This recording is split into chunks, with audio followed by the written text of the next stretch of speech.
Khorndahgh the Barbarian. Tome 1. Sister. By John Kopp. Cover art by Licato. Chapter 1. Sister. Against a bright white background stood the perfect profiled shadow of a slender ponytailed nude woman. The shadow woman stayed perfectly still, thinking, finger on lips.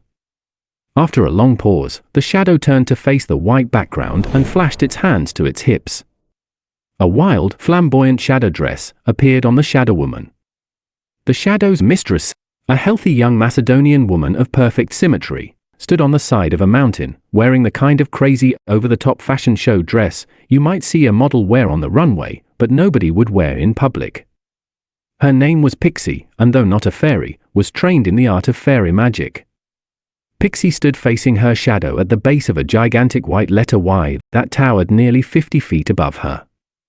Behind Pixie, and beyond a cliff, was a post-apocalyptic rainforest with colossal vine-laden trees, and beyond that, the ruins of Los Angeles. The sun in the sky appeared huge and fiery due to the multipocalyptic atmospheric lensing effect caused by the multipocalypse, which of course, was all the apocalypses rolled into one. As terrible as it was, the multipocalypse did not come without a silver lining. It did end the age of insanity after all. Fortunately, those troubles were before Pixie's time, and she had more important things to worry about at present. The Macedonian fairy magician posed in the wild, overly expressive dress she had conjured, and inquired, "You think Sis will like this one?"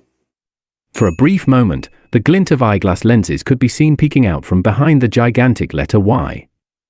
A deep, breathy voice exhaled as the sound of magazine pages turning could be heard. The deep voice finally answered, "It boasts the lines of a low-rent cartographer. the sound of magazine pages turning. It has all the softness of a porcupine in heat. The sound of even more magazine pages turning. If it were perfume, it would be the intoxicatingly vapid scent of Hella Valley Girl's voltaic adolescence." Is that good? No. Try again. Pixie nodded, then cocked her head. Did you hear that? No. Answered the deep, breathy voice. Now this time, combine all the finest aesthetic elements of the fashion greats. Show me the chic facsimile of Ralph Lauren, the streamlined modernity of Giorgio Armani, and the dystopian simplicity of Calvin Klein. Pixie nodded and concentrated, then conjured up a horrifyingly awful combination of the three fashion designers' fashion styles. She posed and waited for the verdict with nervous anticipation.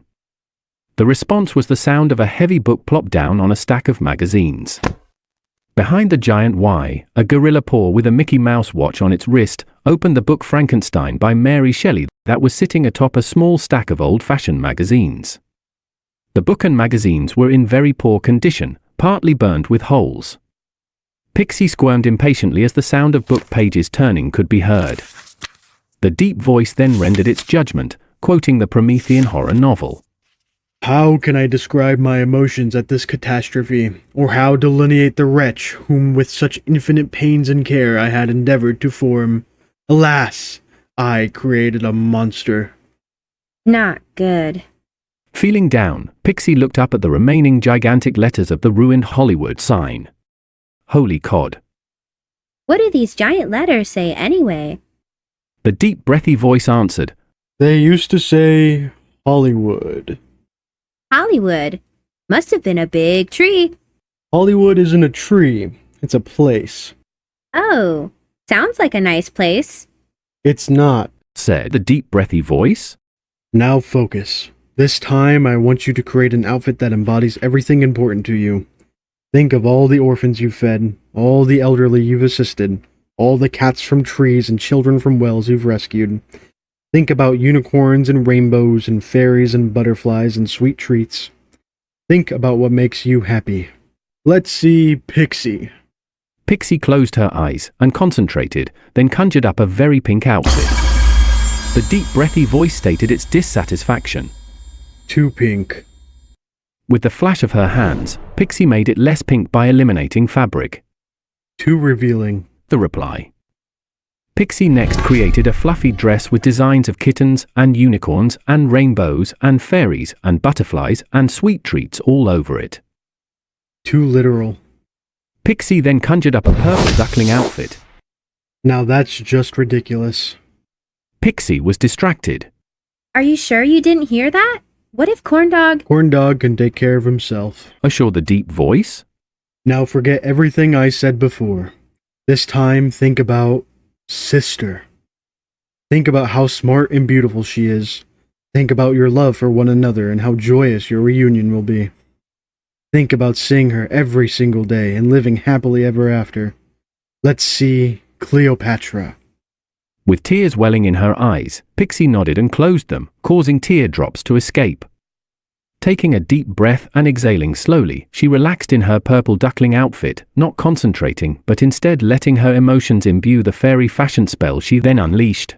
Not by word or a flash of hands, but instead with arms stretched up high above her head, then slowly dropped down and out like a rainbow. Sparkly magical fairy glitter rained down and over Pixie, changing her hair, makeup, clothes and accessories as it covered her. The resulting outfit was classy, elegant, smart, and sexy. The kind of clothing, hair, makeup and accessories a female spy would wear to a gala to seduce a political figure. It was almost perfect. The voice's breath signaled deep thought. Pixie posed confidently, her eyes now bright with accomplishment. More on top, said the deep breathy voice. Pixie flashed her hands and conjured up more coverage in the chest area. Now more on the bottom. With the flash of her hands, Pixie changed her ankle strap heels into stylish boots. The other bottom. With another flash of her hands, Pixie's miniskirt grew into a short skirt. More. Pixie flashed her hands again, the fairy magic spell transforming the short skirt into a pencil skirt. There was a pause from the voice as Pixie posed perfectly and asked, Well, how do I look? You look beautiful. Peering out from behind the Y of the Holy Cod sign was Etty, a 400-pound gorilla wearing nerdy eyeglasses. A cluster of crystals jutted up from the top of his head. The crystals were at first dull and lifeless, but glowed with pink light as Etty smiled and qualified his exclamation.